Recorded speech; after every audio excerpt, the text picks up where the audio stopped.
Hello అందరికీ, అందరూ బాగున్నారండి. మేమైతే మార్కెట్కి వెళ్ళామండి. అక్కడ ఈ రేగిపళ్ళు కనిపించాయి. నాకైతే రేగిపళ్ళు అంటే చాలా ఇష్టం.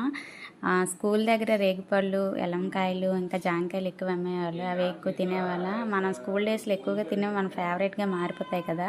అయితేమో ఈ రేగిపళ్ళు అంట మేము తీసుకున్న డొక్కుతో 50 రూపీస్ అంట, పెద్ద డొక్కుతో 100 అంట, ఆ చిన్నది 20 రూపీస్ అంట. రేగిపళ్ళు రేట్ ఎంత ఉంటుందని అస్సలు ఎక్స్పెక్ట్ చేయలేదు. మా బావ అయితే దానిమ్మ యాపిల్స్ కన్నా వీటి రేటే ఎక్కువగా ఉందని అంటున్నాడు.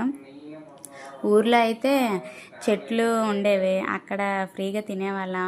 ఒకవేళ కొనుక్కున్నా ఒక 5 రూపాయలకి 10 రూపాయలకి అయితే ఇన్ని ఇస్తారు. మరి ఇంత రేటు ఉంటుందని అయితే మేము అనుకోలేదు.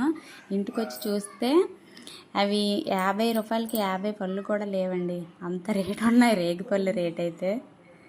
టేస్ట్ అయితే బాగుంది, మనకి ఇష్టం కాబట్టి ఇంకా టేస్ట్ బాగానే ఉంటుంది కదా. మీకు ఈ వీడియో నచ్చితే లైక్, షేర్ అండ్ సబ్స్క్రైబ్.